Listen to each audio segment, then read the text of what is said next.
Ayan, magpe-prepare po na naman tayo ng ating isi-serve mamaya. Ayan. Minced pork po yan.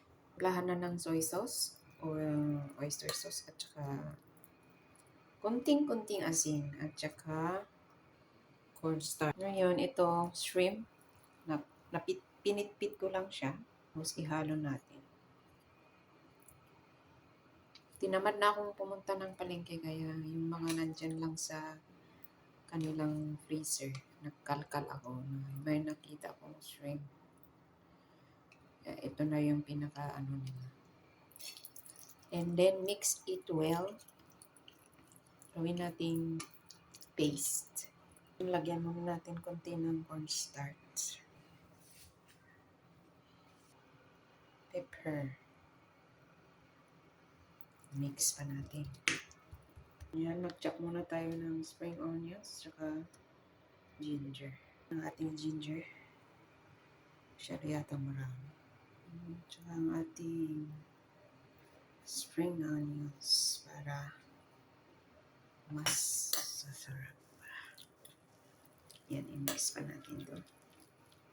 Ayan, pagkatapos ng matimpla at maging paste, isa-isayin natin maging ilang gawin natin siyang ball. Ayan, para ready na for fry.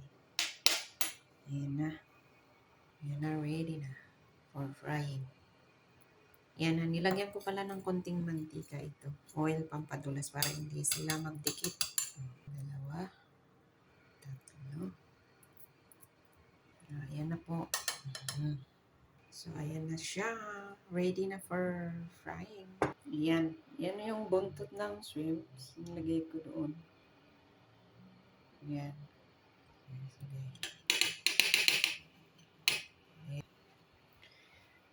Ngayon, i-chill natin siya para ano ba yun? I-chill muna ng at least 30 minutes. Yan lang. Ayan. Abangan. So, ayan na po. Pwede na natin i-fry ang ating shrimp patty.